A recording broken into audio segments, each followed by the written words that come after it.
it's me, Upgrade Ninja, once again here to make a video where I talk about my OCs over the footage of a speed paint.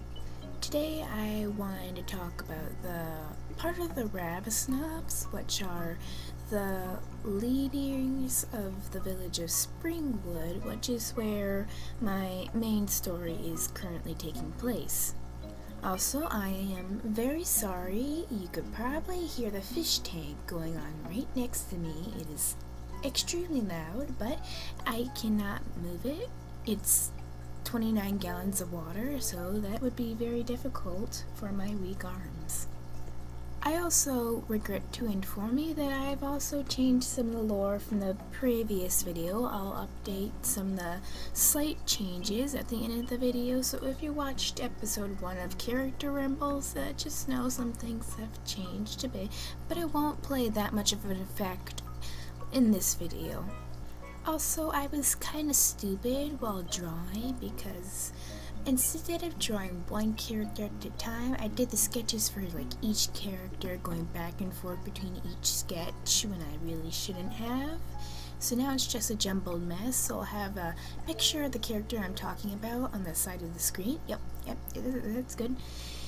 And so you can see the character and know who exactly I'm talking about, rather than just seeing blank footage.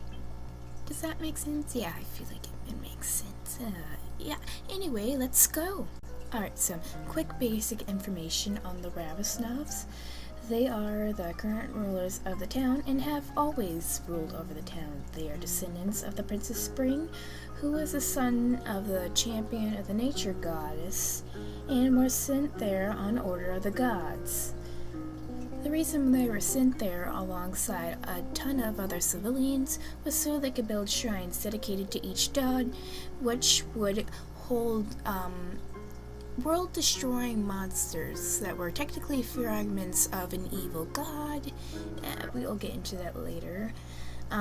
They rule alongside the Blackthorns family, which is another family who will be in the future videos.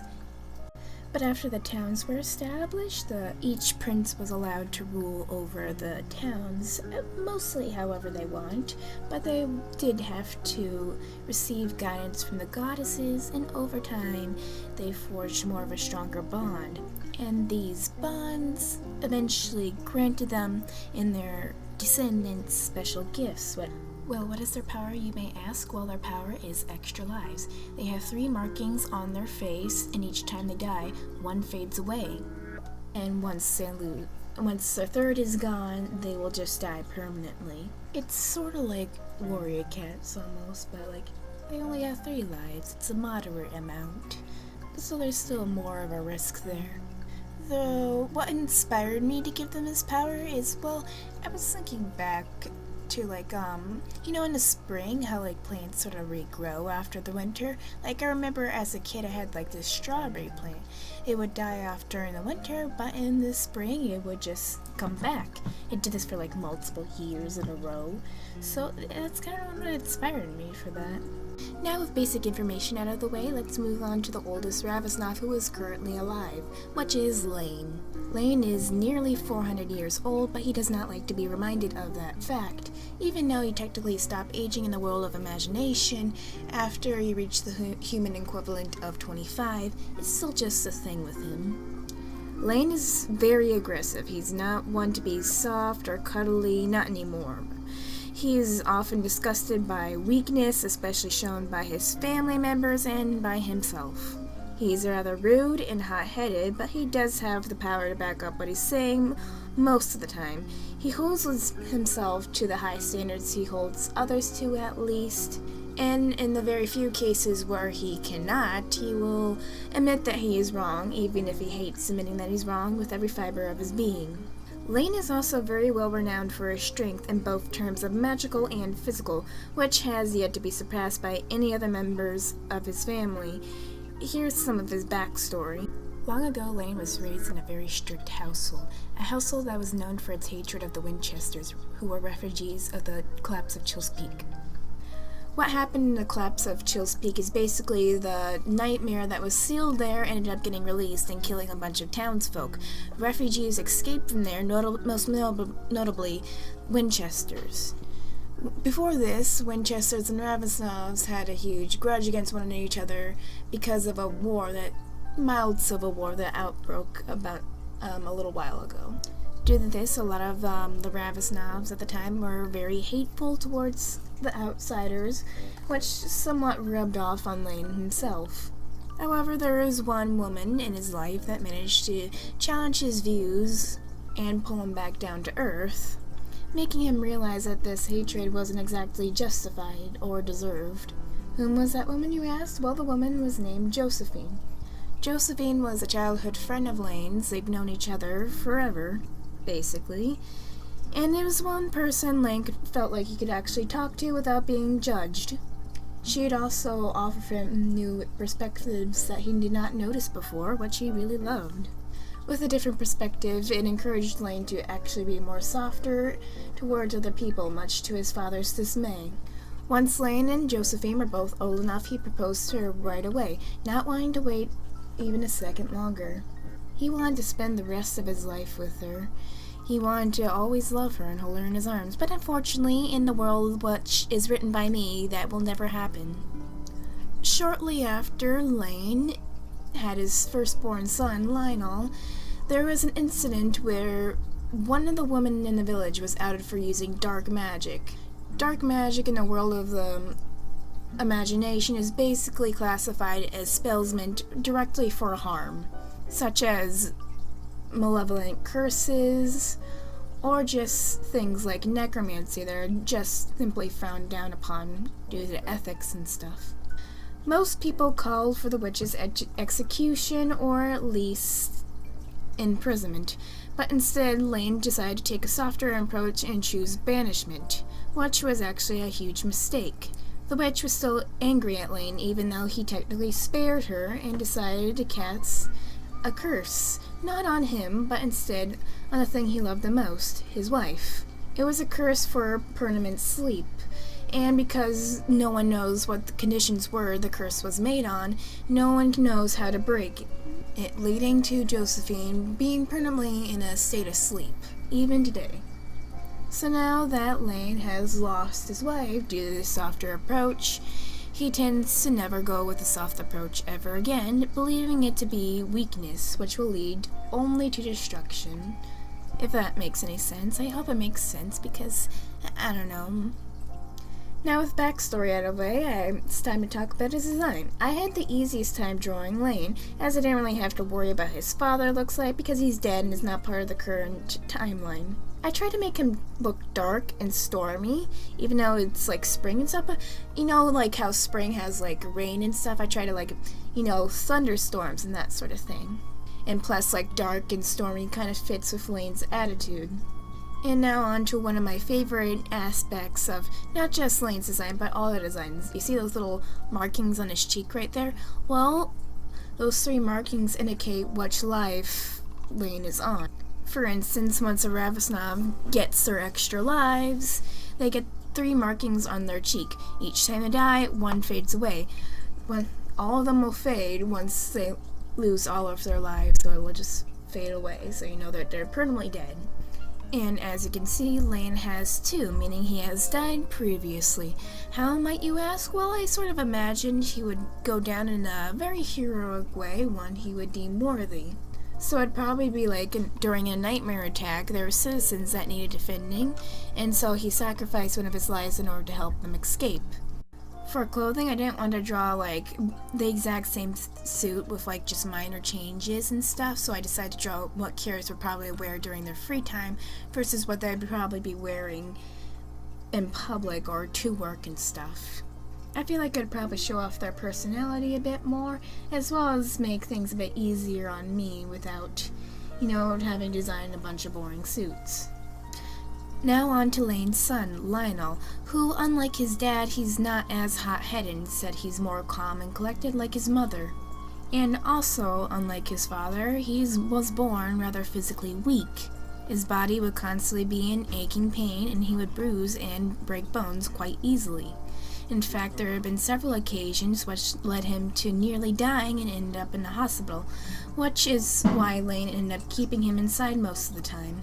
Lionel didn't mind being cooped up inside. In fact, he actually preferred it rather than ending up in the hospital again. It gave him an excuse to silently read and study and practice spells when he could. He liked to strategize and have a sharp mind to compensate for being physically weaker. He wasn't going to let the disadvantages he was born with hold him back from reaching the potential he knew he could reach. For his design, I made him a lot shorter than his dad, while trying to keep a similar color palette to him. I made him wear a nice suit, since, unlike his dad, he's probably going to be more inside. I didn't know how to draw any hair for him, so I didn't give any hair for him. He's sort of like, I mean, technically he has fur. You know what I mean, right? But I think the lack of hair fur stuff made his appearance seem more softer, roundish, you know? Got that shape language in there, I guess. Due to his unstable health, there is quite a bit of a debate if he could handle the position as mayor. But Lane decided to speak up and voice that it should be up to Lionel to decide whether or not he thinks he's ready for it, and if he cannot, then they'll step in as necessary. Lionel did want to be mayor, and he took up the position, not wanting to let his limitations stop him. And to many people's surprise, he was actually a very good mayor. He excelled at negotiating with traders to get better deals and convincing the Blackthorns to vote on laws that his family wanted to pass. And most notably of all, he finally got a peace treaty with Augsburg, which ended a feud that lasted centuries between the two towns. Because of this, the economy flourished like never before, leaving Lionel as a very respected mayor. Well, how did Lionel die, you may ask? Well, he ended up getting sick, and slowly but surely over the weeks, he ended up getting sicker and sicker, landing him in the hospital, where he eventually died. When he came back to life, his body still hurt just like it used to, but at least he got to meet a very friendly nurse named Blair, who he eventually married, and he ended up having 2 children with her. A daughter named Lena, and a son named Leopold, who is the next character we'll be talking about. Leopold. Oh, Leopold. Now I'm gonna be honest, Leopold is probably the weakest link, design and character-wise. He does not look like his father at all, which is, it's kind of a problem. I should really go back and fix that.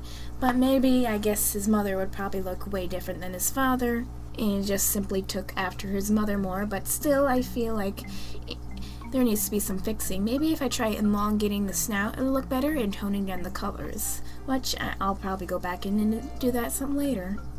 If any of you have any ideas or suggestions on how to make his design link up better to the other designs, feel free to just suggest. However, design-wise, there is one thing I like. I really like his body type. I feel like I like drawing chubby body types. I feel like it adds more diversity to the cast of characters, and in a world where any character design is technically possible, it would make sense to have different body types. Leopold is a very nice man, but he's also very lazy. He feels like there's no way to compete with the previous 2 mayors, so why even bother? He didn't even want to be mayor anyway, so most of the time he left work early or showed up late, and at least once a week he would just simply skip work. He never really took initiative with anything until the economy started to tank, which is when the citizens started to riot. It basically lit a fire under his ass and he needed to get back into work, otherwise a revolution would start. Now, I can't really see the markings on his cheek, but I like to think that all of them are there. Yup, he's done so little that he hasn't even lost alive. And I also really couldn't think of anything that fits, so once again, if you want to suggest, feel free. But basically, Leopold was, despite having one of the best names out of the bunch, I feel like he did nothing, absolutely nothing. And he's very unremarkable in every sort of way. Now let's get on to a character who is actually more interesting, his son, Leonidas. Unlike his father, Leonidas was inspired by the tales of his ancestors and desperately wanted to become a good mayor. He begged his father to send him to a prestigious magic school so he can learn more in order to try and better himself as a mayor. Leopold didn't really care whether or not his son went, so he just decided to send him anyway, which worked for Leonidas. However, school was harder than he expected. He especially struggled with destruction magic, so eventually he signed up for a tutor program because if he failed his class, he would get kicked out of school. His tutor was a boy around his age named David. David was a really cool guy. He was calm, collected, and a little bit flirtatious. He was one of those popular kids who acts generally nice but doesn't really mind doing things out of his comfort zone.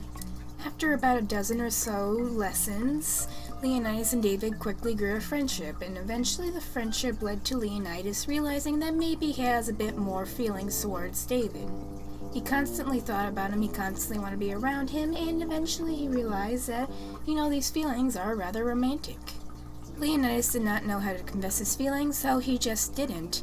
Eventually, about a year later, David had to transfer out of school, and Leonidas thought he permanently lost the chance to confess his feelings. Eventually, Leonidas graduated his school and went back to Springwood, where he would be following in his father's footsteps for a little while, like job shadowing and stuff, picking up and learning how to be a mayor. This is a very common practice, and it's done with basically all mayors. He points out to Leonidas that the merchant has a son about his age, and he should try and impress him in order to make better deals in the future. And to Leonidas' surprise, the son Leopold was referring to was actually David. Leonidas and David went around town just catching up like us friends do, and Leonidas thought about once again confessing his feelings, but eventually a nightmare attack happened. If you don't know, nightmares are sort of like the monsters in my world. So Leonidas and David were soon surrounded by monsters. David was actually handling it pretty fine. He was really good at combat, but eventually he ended up getting scratched on the arm. And Leonidas ended up freaking out and rushing into battle, which ended up getting him killed for the first time. David managed to fight off the rest of the nightmares and was promptly freaked out when Leonidas came back to life. But after Leonidas explained how the powers worked, he decided to confess his love then and there. And actually returned them, and soon the two started dating and eventually married. Now about Leonidas' design. I actually like his design a lot. He's probably my second favorite next to Lane. I designed him earlier in the post if you check my Instagram. So this wasn't like a first pass, this is more of a redesign. I darkened his colors and added more purplish tones, which I really like. I gave him like a tail sort of like Lane's. You know how like certain aspects, certain traits tend to skip a generation, so I guess that's sort of what happened with the tail. Also because those tails are kind of hard to draw, and I didn't want to give them to every single Ravasnove because that would hurt my hand. I put him in a pair of shorts. I like to think he's sort of like me and just hates wearing pants. Even if it's really cold out, he would prefer to wear shorts instead. I also gave him like this #1 dad mug, which I thought was really cute. I imagine his adopted son, Leander, would have given it to him. Now, how was he at being a mayor? He was actually really good as a mayor. He managed to correct what his father did to the economy. He didn't completely repair it, but he got it back on track. The townsfolk really enjoyed Leonidas as a mayor, especially after the disaster that his father was. So all around he was really well liked, and he was very kind and caring and compassionate and actually very understanding towards other townsfolk. However, no matter what the newspapers said, Leonidas still worried about whether or not he was being a good mayor. However, David always would try to put his doubts to rest. Now, as I mentioned earlier, some of the townsfolk do refer to him as the last Ravasnove. Now, why is that, you may ask? Well, that's because Leonidas didn't technically produce an heir. He did not have any biological children of his own, and instead, him and his husband adopted because there's no woman at the time who was able to play surrogate. This caused a controversy because now the new leaders were no longer related to the Prince of Spring. I call this split in the family tree the new Ravasnoves and the old Ravasnoves in order to split it up more to make more sense within my brain. But that's basically it. I did intend to have like a secret little bonus speed paint, but I sort of ran out of time and I need to post content, so I'll upload it as like a separate thing. But tell me what you think of the video, and if you have any recommendations on what character set I should do next. Do you want me to do the Blackthorns or the Winchesters or something else? Just let me know. And have a great day.